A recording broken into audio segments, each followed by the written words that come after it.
ഇന്ന് ഞാനിവിടെ ഉണ്ടാക്കിയിരിക്കുന്നത് കായും ഉണക്കമീനും കൊണ്ടുള്ള നല്ലൊരു നാടൻ കറിയാണ്. നമ്മുടെ മുത്തശ്ശിമാരൊക്കെ ഉണ്ടാക്കിയിരുന്ന അതേ രീതിയിൽ അതേ രുചിയിൽ ഈ ഉണക്കമീൻ കറി എങ്ങനെയാണ് ഉണ്ടാക്കുന്നതെന്ന് നോക്കാം. യമ്മി അടുക്കളയിലേക്ക് സ്വാഗതം.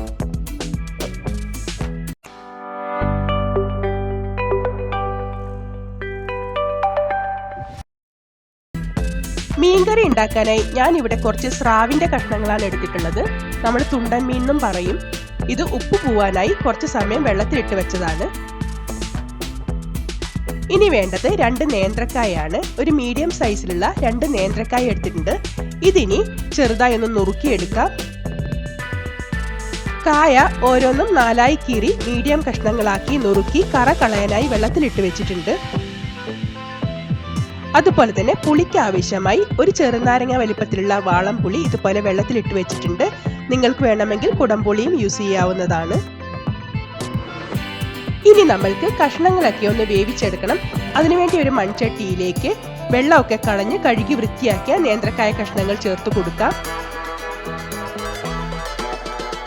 അതേപോലെ തന്നെ ഉണക്കമീൻ കഷ്ണങ്ങളും നന്നായി കഴുകി വൃത്തിയാക്കി ഇതിലേക്ക് ചേർത്ത് കൊടുക്കാം. രണ്ടും ഒരുമിച്ച് തന്നെയാണ് നമ്മൾ വേവിക്കാൻ വെക്കുന്നത്. ഇനി ഇതിലേക്ക് ഒരു 4 പച്ചമുളക് നെടുവേ ഒന്ന് കീറി ഇട്ട് കൊടുക്കാം. നിങ്ങളുടെ എരിവിനനുസരിച്ചിട്ടുള്ള പച്ചമുളക് ചേർത്ത് കൊടുക്കാം. ഒരല്പം കറിവേപ്പിലയും കൂടി ചേർത്ത് കൊടുത്തതിന് ശേഷം നമ്മൾക്ക് ഇതിലേക്ക് ആവശ്യമായിട്ടുള്ള മസാലപ്പൊടികൾ ചേർത്ത് കൊടുക്കാം. 1/4 ടീസ്പൂൺ മഞ്ഞൾപ്പൊടി, 2 ടീസ്പൂൺ മുളക് പൊടി. ഞാനിവിടെ കാശ്മീരി മുളക് പൊടി ആയതുകൊണ്ടാണ് 2 ടീസ്പൂൺ ചേർത്ത് കൊടുത്തത്. നിങ്ങളുടെ കയ്യിൽ എരിവുള്ള മുളക് പൊടിയാണെങ്കിൽ ഒരു 1.25 ടീസ്പൂൺ ചേർത്ത് കൊടുത്താൽ മതിയാവും. ഇനി ഇതിലേക്ക് ആവശ്യമായിട്ടുള്ള വെള്ളം കൂടെ ചേർത്ത് കൊടുക്കാം. നമ്മൾ ഈ സമയത്ത് ഉപ്പ് ചേർക്കുന്നില്ല, കാരണം മീനിൽ നിന്ന് തന്നെ നന്നായി ഉപ്പ് ഇറങ്ങി ഇതിലേക്ക് ഉപ്പ് പിടിക്കും. അഥവാ ഉപ്പ് ആവശ്യമുണ്ടെങ്കിൽ കറിയൊക്കെ തിളച്ച് ലാസ്റ്റ് ആകുമ്പോൾ നമ്മൾക്ക് ഒരല്പം ചേർത്ത് കൊടുക്കാവുന്നതാണ്. കഷ്ണങ്ങൾ മൂടി നിൽക്കുന്ന രീതിയിൽ വെള്ളം ഒഴിച്ചതിന് ശേഷം നമ്മൾക്കിതൊന്ന് മൂടി അടച്ചു വെച്ച് അടുപ്പത്തേക്ക് വെച്ച് ഒരു 3/4 വേവാകുന്നത് വരെ ഒന്ന് വേവിച്ചെടുക്കണം. ഇപ്പോ ഏകദേശം ഒരു 10 മിനിറ്റ് കഴിഞ്ഞിട്ടുണ്ട്. മീനും നേന്ത്രക്കായ കഷ്ണങ്ങളും ഒക്കെ ഒരു 3/4 ഭാഗം വേവായിട്ടുണ്ട്. ഈ സമയത്ത് നമ്മൾക്കിതിലേക്ക് പുളി ചേർത്ത് കൊടുക്കണം.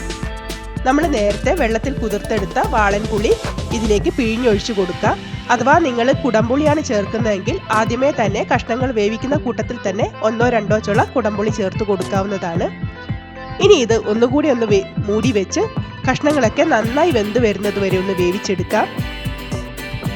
കഷ്ണങ്ങൾ നന്നായി വെന്ത് വരുന്ന സമയത്തിനുള്ളിൽ നമ്മൾക്ക് ഇതിലേക്ക് വേണ്ടിയിട്ടുള്ള അരപ്പ് തയ്യാറാക്കാം. അതിനുവേണ്ടി അരമുറി തേങ്ങ എടുത്തിട്ടുണ്ട്. അതിലേക്ക് കുറച്ച് ചെറിയുള്ളി ചേർത്ത് കൊടുക്കാം. ഇനി ഒരു ചെറിയ കഷ്ണം ഇഞ്ചി കൂടി ഇതിലേക്ക് ചേർത്ത് കൊടുത്തതിന് ശേഷം നന്നായി ഒന്ന് അരച്ചു കൊണ്ടുവരാം. തേങ്ങാക്കൂട്ട് ഇവിടെ നന്നായി അരച്ചെടുത്ത് കൊണ്ടുവന്നിട്ടുണ്ട്. പുളി പിഴിഞ്ഞൊഴിച്ചു കൊടുത്തതിന് ശേഷം ഒരു 5 മിനിറ്റ് കൂടി നന്നായി ഒന്ന് വേവിച്ചെടുത്തിട്ടുണ്ട്.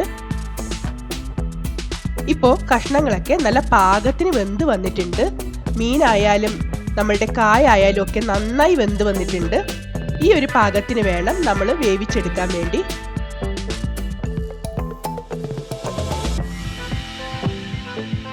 ഇനി ഇതിലേക്ക് നമ്മൾ അരച്ചു വെച്ചിരിക്കുന്ന തേങ്ങാക്കൂട്ട് ചേർത്ത് കൊടുക്കാം. അരച്ചെടുത്ത മിക്സി ജാർ കഴുകിയ വെള്ളം കൂടെ നമ്മൾക്ക് ഇതിലേക്ക് ചേർത്ത് കൊടുക്കാം. ഈ കറി കുറച്ച് തണുത്ത് കഴിയുമ്പോഴത്തേക്കും നല്ല കട്ടിയാവുന്ന ഒരു കറിയാണ്. അപ്പോൾ അതനുസരിച്ചിട്ട് വേണം നമ്മൾ ഈ സമയത്ത് വെള്ളം ചേർത്ത് കൊടുക്കാൻ. നല്ല കുറുകിയിരിക്കുന്ന ഒരു പാകത്തിന് വേണം കറി ഇരിക്കേണ്ടത്. അതനുസരിച്ചിട്ട് വേണം നമ്മൾ ഇതിലേക്ക് വെള്ളം ചേർത്ത് കൊടുക്കാനായിട്ട്.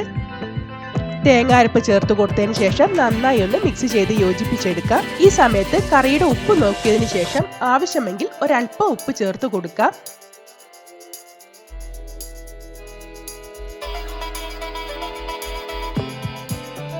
ഇനി ഇത് ഒരു തിള വരുന്നത് വരെ നമ്മൾക്കൊന്ന് മൂടി വെച്ച് വേവിച്ചെടുക്കാം.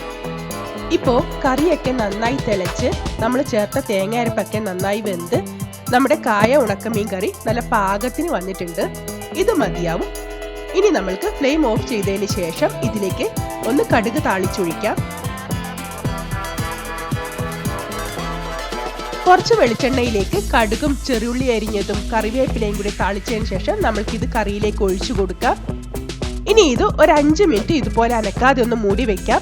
ആ സമയം കൊണ്ട് ഈ താളിപ്പിന്റെ ഫ്ലേവറൊക്കെ ഈ കറിയിലേക്ക് നന്നായി ഇറങ്ങും.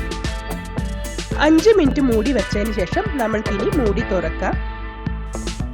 നമ്മളുടെ വളരെ ടേസ്റ്റി ആയിട്ടുള്ള ഉണക്കമീൻ കായക്കറി ഇവിടെ റെഡി ആയിട്ടുണ്ട്.